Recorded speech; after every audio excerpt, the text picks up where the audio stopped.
Braxcast time. This is the sixth episode of this podcast, and the Yaira campaign is definitely slowing down in terms of big news releases. Haven't had anything yet. It's still going pretty strong, over $1.3 million, around 9,700 purchasers last time I checked. And one of the interesting things that is accompanying the Yaira campaign is a fan art contest, and there's some cool fan art that's come in. So I wanted to go and go through four of the pieces of fan art that I thought were the most interesting. The first one here, can't see my handwriting here, but I can. And this is a piece of art of Yaira from Adam Miller. It looks really nice. It's got this really nice painted style. I like the red motif that really takes it. The background triangle is pretty cool, and you've got the ice power thing going on, which is very typical of Yaira. And of course, this whole I guess the bottom half of her costume is I think really catching on with people. I personally like to call this scheme. I like how the texture has the fabric has a lot of texture and definition to it in this piece. So this is a really great piece by Adam Miller. So I really wanted to highlight this one. This next one is from Kristen Cartwright. Hopefully I'm saying this correctly. And again, this is like Yaira in an ice cave. Her hair is really long in this one. She's definitely got more of a stocking thing going on. She's got a lot of muscular definition in this one. This is a really great piece by Kristen Cartwright. This next one is by Rymato WSC, and I really love this one. This is Bloodroof and Yaira facing off in a cemetery. You've got like the moon here. You got this, the crosses. You got the graveyard here. You got Bloodroof standing next to a mausoleum, and Yaira's flying up here in a very like I said, this bottom half of her costume is really great for designs. She's got more of the gold embossing. It's really emphasizing that. It's got that Wonder Woman vibe to it. Of course, she's got her ready to use ice powers. Bloodroof's looking really badass with the electric blood coming out of her fingers. So I think this is a fantastic piece of artwork. In the graveyard, you got that bat there. I'm not sure if you can see it that well, but there's a bat right there. So it's really got these horror vibes in the background, and it's just got this awesome fight scene depicted in the foreground. So it's a great piece of art. And the last one, this is by Sean Condon, and this is Yaira in ripped jeans and a Rip-A-Verse tank top, and I think this looks really cool. It's got like this action in the background. Of course, the foreground looks really nice. I do like this style. It's got this brush style to where her hair looks really nice. You know, Yaira's got these long blonde luscious locks. So it's really nice to depict in artwork, and of course the glowing blue eyes. I think that's really emblematic of her character. The ice power is really coming in as well. So that, whole blue ice power motif really pulls her character through. It's part of her character. I think, like I said, the bottom sash part of her costume really ties in when she's in her costume form. But when she's just in regular clothing like this, she can still power up and be quite the presence. So I think Sean Condon did a great job of emphasizing that, and also just having the cool Rip-A-Verse logo. It's just a really cool piece of artwork. So there's more artwork on Rip-A-Verse.com, the fan art section. You can go and see all of that. There's more interesting artwork, but I looked through all of the submissions that are currently on there, and these are the best four that I could find of the ones that were accepted as submissions. But with that out of the way, we're going to go all in on the Dokumaan'S card. So I've got all 11 here, and since the second deck is coming out with the Yaira 1 campaign, and the fact that people have been talking about these cards, I figured, hey, let me go through and talk about every single one. We'll read the back. I'll give you my take on it. All the art was done by Will Conrad, and as you can see, these are lenticular. I forget the exact dimensions. I think they're not quite 5x9, but you can see I've got a big hand, and it's basically the size of my hand. So this isn't a tiny trading card. This is a substantial piece of artwork. It's hard to see in the camera, but you can see these are lenticular. So it's got this 3D design. It's got this very nice texture to it on the front. This is number 1. This is Isom, the art done by Will Conrad, who is the artist attached to Gooding. Bloodroof, but that's Michael Montague. But he's doing Gooding. Mike Barron is writing Gooding, and Will Conrad is doing the art. So I think it's going to be a fantastic book. On one of the past episodes of Braxcast, we went over Gooding's art. So be sure to, Gooding's art done by Will Conrad. There's like one page of interior that's been released, and it's great so far, and all these cards look fantastic.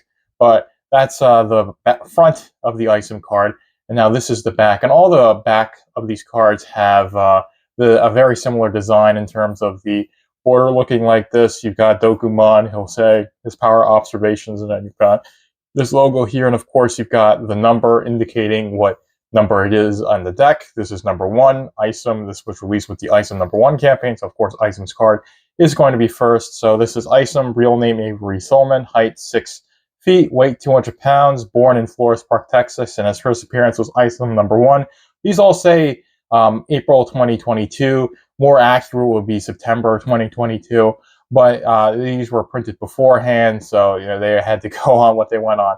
So, but Item 1 came out in 2022, so that is accurate, but it didn't quite come out in April.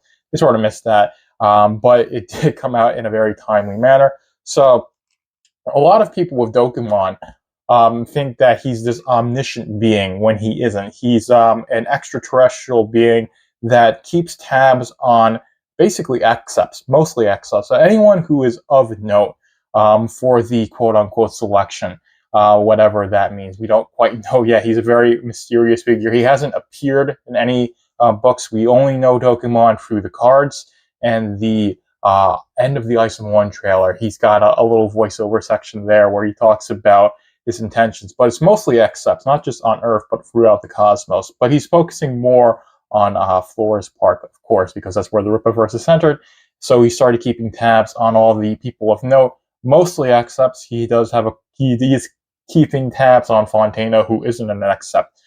So, of course, you don't necessarily have to be an accept to be of note to Dokuman, but it is going to be very unlikely if you aren't. You have to be someone like Yaira and Fontana, but we're going to get into Item's cards. So the text is small. I've scanned all of these cards, and they're on the Rippaverse wiki. I'm pretty sure that's allowed. If it isn't, they might get taken down.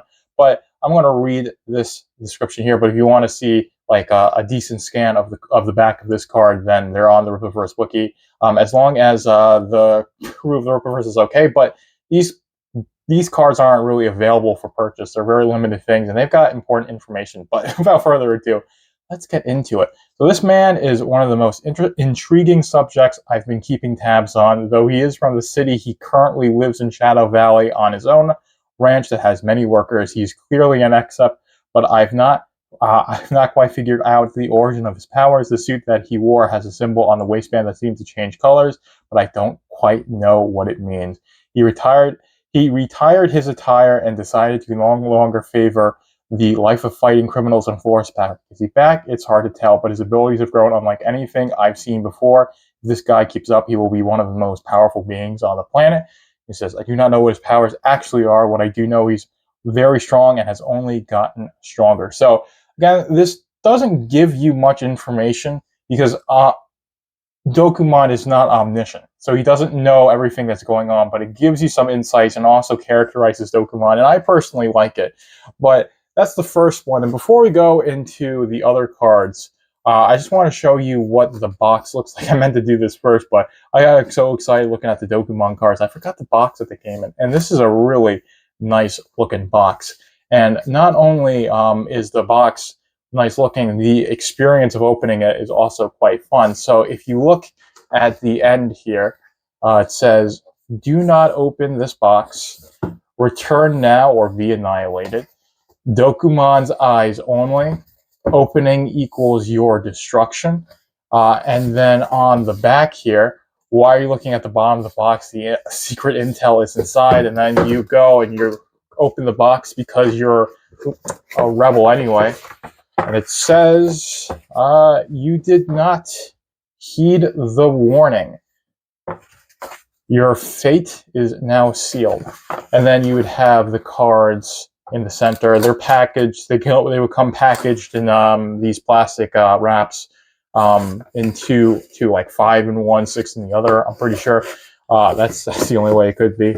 And then, of course, knocked out the, but it says last chance. So there's basically just as much like characterization of this as possible. So the archives and the cards itself builds up Dokumaan's character. I'd love to see him get his own book. maybe a mini spot in a future Ripazine, like a 13 to 20 page story covering Dokumon would be really cool. But a full-on true graphic novel of Dokuman is something I really, really want, in case you don't know. But with that box out of the way, let's get into number 2 of the Dokuman cards, and this is Yaira's card. Now, if you're a dedicated Braxcast viewer, you would have seen me show this card off before, talking about Yaira, but we're going to go over it again. And again, like I said, these have a very much a similar format. So you've got Yaira, Will Conrad's art there, looking really nice. And again, I'll just show this off. Again, she's here in her costume. It's a very great piece of artwork. Will Conrad signed his name right there. So you know Will Conrad made this. And you've got Yaira. Her real name is unknown. She's gone as several names, one being Sally Rodell. Height 6'3", her weight is 215 pounds. We don't know where she's born. Not from Earth. So this is the card that confirms she's an alien. So I've talked about her being an alien before. This is how I know. And of course, the first appearance is Ison 1. All of these are going to say first appearance Ison 1 because these are all characters that appeared in Ison 1 because it was the set that came along with the Dokuman cards. This book came out along with the Dokuman cards, Ison 1. So of course, all these characters, well, their first appearance will be in Ison 1. And that's what makes Ison 1 feel a little bit all over the place, is that it introduces a lot. It is a launching pad for the universe, so it really takes a bit of shallow dives and a bunch of things. I think it does it pretty well. Other people disagree, but that is their prerogative. But let's get into the second description. Her age is eluding me, but she does appear ancient, perhaps more so than I have. I've been keeping up with her longer than any other subject. She has a knowledge base that exceeds those who appear very elderly. She's an archaeologist in occupation, but she's most recently been a consultant for Projexis as a biologist. That's 2 lifetimes worth of study, and that's how I know she's older than what she appears. She doesn't have any known allegiances, and she certainly isn't a hero. Every relationship seems short-lived and tactical. I've seen her kill small armies of men, yet she doesn't quite seem evil. Either way, this woman is dangerous. And when her powers are activated, her hair and fingertips turn bluish. She has a constant whirlwind that surrounds her, which could explain her flight. Icicles seem to grow from her pores. So it's, confirmed, her blue powers are ice powers. She can make whirlwinds from the around her. That's might be how she flies. I could just be like the typical, she can fly because that's a superpowered comic book character. But it's a very interesting what you get to know about Yaira. Again, she is an alien. She's not some superpowered human, and she's ancient. But next, we're going into Santuan. He's got this tactical look here with the pants, no shirt, so it's got a very action movie sort of thing. The background is red, and again, all these cars are lenticular, so they're really cool to look at in real life. That kind of gets lost in the camera here, but they're also just really nice to hold. So these aren't like flimsy little cards; they're solid pieces of stock. And it's also lenticular, also has this nice laminated feel. I mean, I'm not quite laminated, but just a nice solid feel. Like it's not going to just break apart like printer paper. So these are solidly built. So that's why I'm looking forward to getting the next set of Dokuman cards, which we'll be going over on Braxcast. But again, these are all very similar in their design, basically exactly the same. It's just the text and the picture that changes here, and this is of course the same. This artwork of Dokuman. Again, he's not an omniscient character. He's been collecting archives on these people, or he has an archive of notable people. He adds to it as he gets more information, which is what makes the character of Dokuman quite interesting. And to know that he doesn't do this with beings on Earth, he does this with beings all over the planet. He'll be definitely the door to getting people, getting like the Riververse extraterrestrial, introducing the alien sort of things, like taking the story from like being Dragon Ball, where it was just stuff that was going on Earth, Goku fighting Piccolo and all those sorts of things, to Dragon Ball Z, where they go to Namek and all these sorts of things. So I think Dokuman is going to be the one who makes that shift, and whenever that happens, it's going to be really exciting for the Riververse. But we'll get into Santuan's stats here. Real name is Santuan. It doesn't have a last name. I cannot find a last name. height 6'7", weight at least 500 pounds, birthplace unknown, but lives in Forest Park, Texas, and of course the first appearance, item number 1. He's a feared except for hire. Santon is one of the strongest men this planet has to offer. He'll do good or bad as long as he gets paid. He's currently working for Darren Fontana, which has to be fairly lucrative for him. His gold teeth have become somewhat iconic by those who recognize him. I'm not sure when his teeth became so expensive, but they've all been this way since I first took interest in him as a subject. Santuan's confidence is unreal. He's never been in a fight that he didn't think he could win. He's gone up against beings that aren't from Earth. Is he truly driven by money, or is that a facade or something else? To my knowledge, his power is brute strength. One of the greatest feats I've witnessed from him is dragging an operable tank that belonged to the Texas military. So again, this characterizes Santuan. You get this impression of what Santuan is like in item number 1. When you read this card, it's like, yeah, it makes sense. He's definitely very confident in himself. He's definitely the type that'll do anything for money. I mean, he's working for Darren Fontana, and his club is Club Merc. He's a mercenary through and through, and I think this is what makes him an interesting character. Again, when Isom first came out and the Rippaverse was first a thing, I was using Santuan as an example, as like one of these books that would build up upon the universe, that you would see an asterisk in one of the street bubbles and say, hey, if you want to know more about this event, then you have to read Santuan 10 or something like that. But that's really what appeals to me with the Rippaverse, and this is one of the reasons why I like the Dokumon card so much, is that this is the first little bit that we get that, hey, this is more than just one book. This is actually a universe. And you read these cards and you're like, oh my God, Dokuman is actually a character keeping tabs on all of these characters, and there's going to be more. Again, we got getting that second deck, Shadron's card. I'm really excited to read that, find more out about Shadron.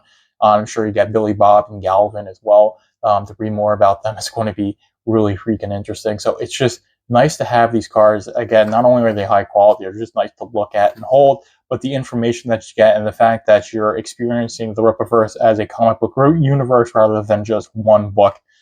This is what really gave the first impression of that when Isom 1 was the only Rippaverse book out. But we are going to number 4. Darren Fontana, the man of Forest Park, Club Merc owner. Again, this is a great piece of artwork. Always going to say these are lenticular. I love the car in the background. You got the smoke, here, like he's holding looks like, yeah, he's holding his cigar. It's a bit hard to see, but he's holding a cigar there. So I do like this piece of artwork. Again, we're going into the back of this card. And again, the back has the same format, which I really like. Darren Fontana, that's his real name. He's 6 foot tall, 190 pounds, born in Forest Park, Texas. First appearance, Isom number 1. He's basically a central part of the plot of Isom number 1 because he's the one who knows where Jasmine Newman is, who Isom is trying to find, because it was a favor for the mother, Miss Newman, because they were family friends, right? I don't generally like to keep up with people that aren't special in terms of their abilities, but Darren Fontana is a person of interest because the power he has isn't related to his physicality. He's one of the richest men in Texas, and he's certainly one of the most respected men in Forest Park. Club Merc is one of the many properties he owns, and I've seen some of the world's biggest shot callers make appearances there. Other gangsters rarely disrespect him and even except fear him. The scary thing is that nobody knows why he has amassed so much power. What are his motives? The day he has political aspirations will be the day that he fully controls this entire city. For a guy with such a questionable moral compass, you wouldn't believe it if you hear the way people discuss him. The local police let him do whatever he wants, then the local politicians praise him as if he's humanitarian. And that's really what stands out about Fontana's character. And we didn't really see that too much in Isom 2. Isom 2 was just him getting his butt handed to him in the beginning of Isom 2 by Lincoln Usibucio when he stormed into Braxcast and hit Altona. Lincoln came in, basically escorted him out, and he was really just licking his wounds, recovering from that. I do think he's going to have a bit of a a comeback in ISM number 3, tying up the ill-advised arc, and he's definitely going to have a big role going forward in the Rippaverse. So I'm really excited to see where Darren's character goes, especially like I said, him working with politicians, him basically having the police in his pocket as well. It's going to be really interesting to see, and you're going to get a lot of really interesting storylines, and know about that because you read his Dokuman card. Right, and now we're going into number 5. Lillian Renashi, her first appearance is in ISM number 1. We're going to go into that. Again, this art is great. I love the yin yang thing she's got going on with these purple orbs that she's summoning, and of course, she's got a very nice dress on. She's very much a fit looking woman, which is always nice. So Lillian Renashi, 5'7", 125 pounds. Again, that's a really good indicative of good body composition. Her first appearance is in ISM number 1. She also appears in Alpha Core number 1. If you did not know, but she is basically, along with Michael Copper, main villain of Alpha Core number 1. So we'll get into Michael's card as well, but let's focus on Lillian right now. Though her lineage traces back to Japan, it's hard to nail down exactly where she's from. With her partner, Michael Copper, she goes city to city attempting to attain wealth and power. Most of these attempts have not been successful, but it isn't for lack of trying. She's an accept that has some sort of purple magic-like power. I've yet to see her use her ability to attack others, which is part of what makes her interesting. Both her and her partner have recently settled in Forest Park, Texas. Considering her line of work, she'll inevitably come into conflict with Darren Fontana, which is something I must keep an eye on. She's very observant, and her powers seem to reflect that with her magic, if that's what it is. I've watched her mold and project a very detailed layout of the building for visual purposes. So Lillian's a very much a planner, a schemer, along with Michael Copper. You read Alpha Core 1, they're more in the background, really manipulating things and making other people do their dirty work, like Galvin and Billy Bob. And I'm sure they've got more people up their sleeves, and they're going to be working through other people before they do any sort of kinetic conflict themselves. And I like characters like that, the characters that can be powerful and do sort of things, but have people do other things for them because they think they can outsource literally everything. To bring Dragon Ball back into it, that's Frieza's character. Frieza waited until the absolute end to start actually fighting the Z fighters, and then when he did, he got his butt handed to him by Goku and then Trunks.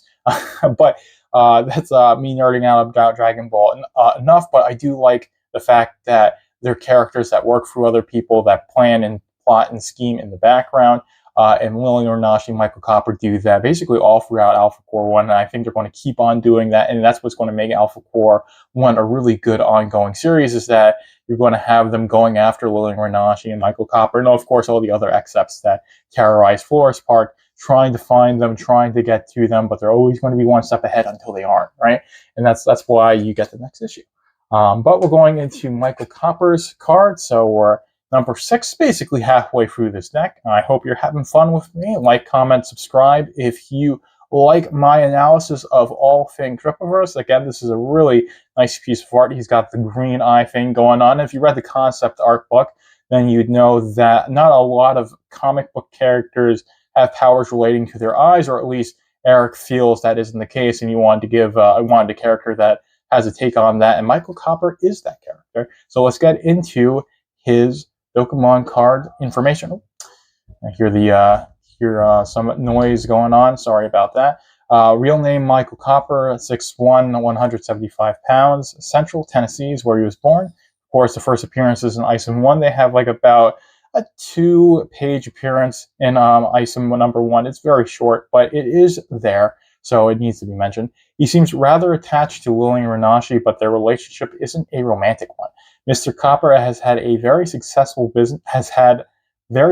businesses he's founded in the past, but he always sells them when they become profitable. As savvy as he is, he does not need his partner. This is what makes him such an interesting subject, as his true motives are masked. The thing that sticks out the most would be his skills in hand-to-hand combat. He does not look like it, but this man is an incredibly talented fighter. Where did he learn such a thing? Sure, he's an accept, but his abilities do not look to make him physically stronger. His eyes light up green, and his powers are related to his vision. I know that he can see great distances beyond certain barriers, but something tells me that isn't all he can do. So again, Michael Copper, like Lilian Renashi, they're very competent in kinetic conflict. So they could be doing the dirty work themselves, but choose not to. Right? That stuff is seen as being beneath them. They want to protect their identities, their aliases. They're more focused on making sure they can own all these shell corporations and have these complicated criminal corporate structures and everything to launder money and steal from people and all those sorts of things. And again, untying that and that conflict that the Alpha Core is investigating and going into is going to be a really interesting storyline for at least the first bit of Alpha Core, and then it might settle into something else. Who knows? But I really like Michael Copper and Lilian Renashi. I think they're great characters, and I think they're great to go up against the Alpha Core. And speaking of the Alpha Core, the next 3 cards are going to cover all 3 of the main trio, or the 3 members of the trio that makes up the Alpha Core. Of course, there's people around them, but first we're going into Braxwell's card, number 7. He was at the end of the trailer when Dokumaan'S had his little voiceover. That his card was actually revealed. That's how we found out the name of Braxwell. It took a while for the community to figure out that was even a thing, but it actually did happen. So that's the front of the Dokumaan'S card for Braxwell. Hits the back. Real name is Jeremiah Braxwell. Height is 5'10". Weight is 170 pounds. Born in Flores Park, Texas. He's known simply as Braxwell. He's a more silent member of Alpha Core. Considering his demeanor, one could wrongfully assume he is emotionally distraught, but this is just who he is. He's about taking care of business. His addition to the Flores Park police force marked the creation of Alpha Core. According to my records, he was just a normal local kid with aspirations of being a cop. At some point along the way, he gained new abilities, which slightly altered his trajectory. Each member of Alpha Core has a uniform that they individually selected. Although I do not understand the specific point of the helmet and visor of Braxwell, he possesses the ability to fly at a speed that even rivals his colleague Brian Solari. His raw strength isn't particularly special, but he does have tremendous durability. So Braxwell is a flyer, and he's also very durable like Isom is. So he's basically maybe slightly more powerful than Isom to start. We'll see how Braxwell develops over the course. Of course, he's one of my favorite characters. I'm wearing Braxwell's shirt right now. I named this podcast the Braxcast, not only because that sounds kind of nice, but I really like Braxwell as a character. I really like this uniform that he's got. The jacket looks cool. The helmet and the visor looks cool. I think it keeps the wind out of his face while he's flying, but I think it's something that looks cool. He looks very tactical.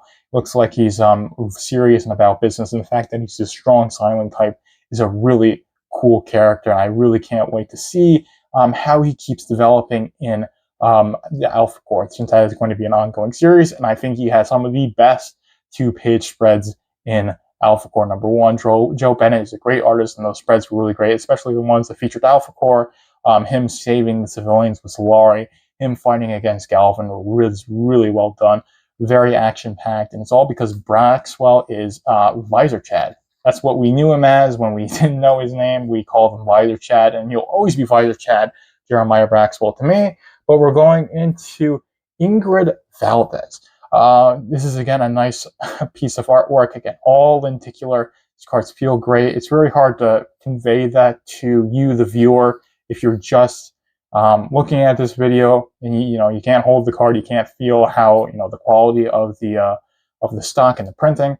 But these are very nice cards. I want to reiterate that. This is number 8, Ingrid Valdez, a great piece of artwork. You got her whips in actions, and of course you got the great background, especially the fact that it's lenticular and it sort of has that lenticular effect is also really cool. But we're getting into her Dokumaan'S card right here. Height 5'8", weight 150 pounds, born in Forest Park. As both the newest and youngest member of Alpha Core, Ingrid is the least experienced of their team, but she has the most unique ability. She's been very secretive of how she's obtained her powers.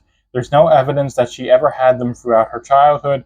A former power lifter, this woman is no slouch physically. She was handpicked by Braxwell to join Alpha Core after a run-in with her during a mission.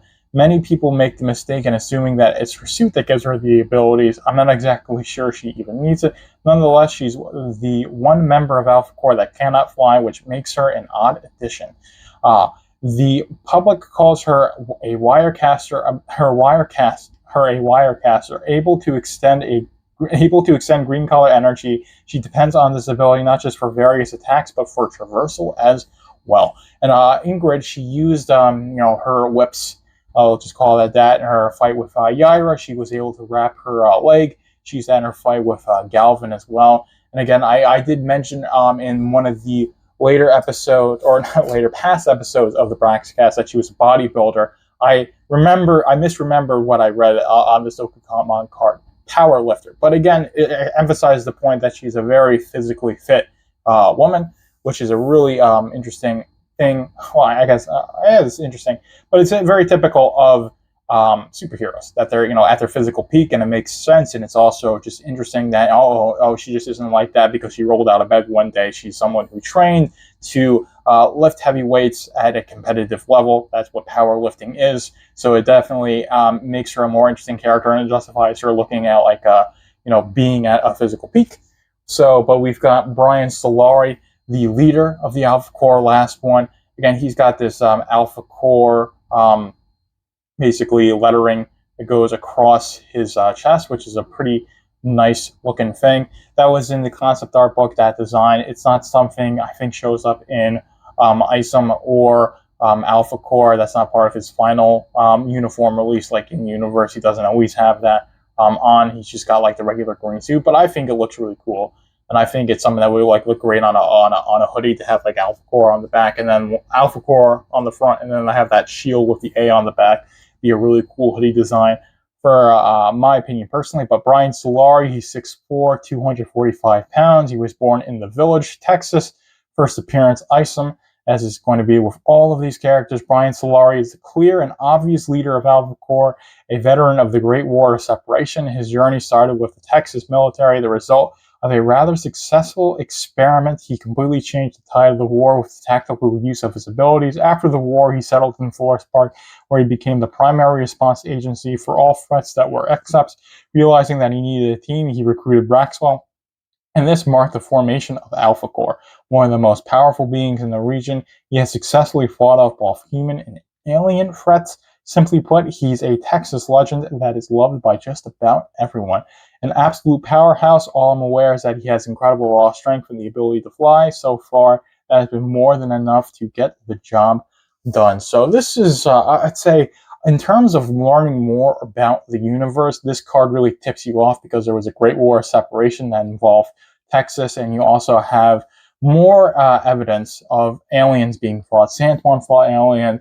Brian Solari has fought aliens. And the fact that he is definitely the one that formed Alpha Corps with Braxwell, and then Braxwell brought on Ingrid, is a really interesting thing. But I think Solari's card is what really makes it interesting, and it's something that gets mentioned in ISOM 2 when Gooding and ISOM are talking about the Great War of Separation, after it was just discovered that you had Sam Wilford lost to the Hellions. But that's a whole other thing. So this is Valadin's card. So Valadin and Takiri appear at the very end as Norfolka.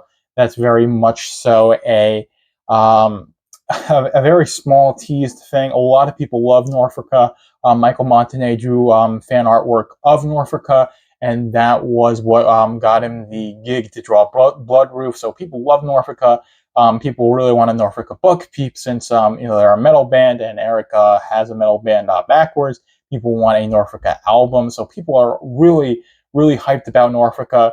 And the Dokumaan'S cards definitely don't do anything to decrease the hype. If anything, they make the hype even more hype-worthy, if I'm even saying that correctly. But he's got this bow, this light arrow. It's a very cool piece of artwork, very striking. And again, with it being lenticular, it's got a great look, especially here. It just looks, it's great to look at. It really draws you in. Again, it's a very nice quality stock that's being used. So Valadin, He's 7 feet tall. Don't know how much he weighs. Birthplace is Asgaror, if I'm even saying that correctly. When I first visited Earth, the stories of mythical and ancient lore fascinated me. Most of them are completely made up, but once I found out about the existence of Aladon and confirmed that some are indeed beyond just tales, I must be one of the few beings who are aware of his true identity. The amazing thing is he's not hiding. He is currently the frontman of Norfolka, and he has the most powerful one of the most powerful voices in music. Their guitarist Takiri is also special. Their powers often activate as they're performing, but people just think they're massive men using props on stage. Instead, they are gods that walk among regular people. Why are they here? Why are such distinctive beings touring the world as musical artists? According to mythological texts, he relies upon a bow and arrow. I assume that his glowing eyes have something to do with the relationship with the bow. So he's a bow user. Asgaror is very much a Nordic callback. So we don't know that much about Norfolka. This gives us a little bit more insight with what type of Valadon's character is, but it's definitely a very Nordic-inspired character. The bow is going to be central to how he uses his powers as well, but there's definitely more stuff up the sleeves with Norfolka. So there's probably going to be a Norfolka book, or at least they're going to have a mini story in a Ripazine at the very minimum. But I would be extremely surprised if there wasn't a Norfolka, at least graphic novel in the works. I would say probably a mini series or an ongoing series of how much people want Norfolka. But this is Takari's card. This is the 11th card. This is the last Dokumaan'S card that I have for you guys until I get the second deck in my hands, which I am so hyped about. But you've got this piece of artwork is really cool. Now, this takes inspiration from African mythology, Takari's character, and this is Eric's attempt at doing African mythology in comics. So let's get right into it. This is Takari, 7 feet tall, the same height as Valadon. His birthplace is Mauritania, if I'm even saying that correctly. First appearance is Isom. Alongside Valadon, Takari is an ancient man. Unfortunately, the documentation of his existence is rather inaccurate. He is assumed to be a god of vengeance among those that worship him, but this is not true. He currently is the lead guitarist for the band Norfolka. Those who are familiar with his music often consider him one of the greatest guitarists of all time. He plays notes that shouldn't be possible, and I assume this is related to his ability. Only in pockets of Africa are they least knowledgeable of his existence. Again, what they know of him isn't entirely truthful, which allows him to simply walk among everyone else. His fans assume that his black eyes are contacts, but that clearly isn't the case. Should he decide to showcase the extent of his power, I fear for this planet. Whatever he does with his fingers and hands seems to activate various things, but this isn't magic, this is something else. So this really lets you on that Takari and Valadon are gods. They have a purpose for being on Earth that isn't just being part of a metal band. Although two 7-foot gods touring in a metal band really gives you some interesting storytelling opportunities, and also just imagine the type of groupies that a band like that would have. And I think that is a fantastic thing. But with that, I am ending the Braxcast. I hope you enjoyed this one. The fan art and the Dokumaan'S cards, really fun to go through, but it did make this a really long episode. Usually I try to keep these between 20 and 30 minutes, but this was almost 40 minutes, but we got through pretty quickly. We're heading off to the outro now, and Joker is out. Thank you for tuning in to the Braxcast. Be sure to like, comment, follow, and subscribe to keep up with the Rippaverse.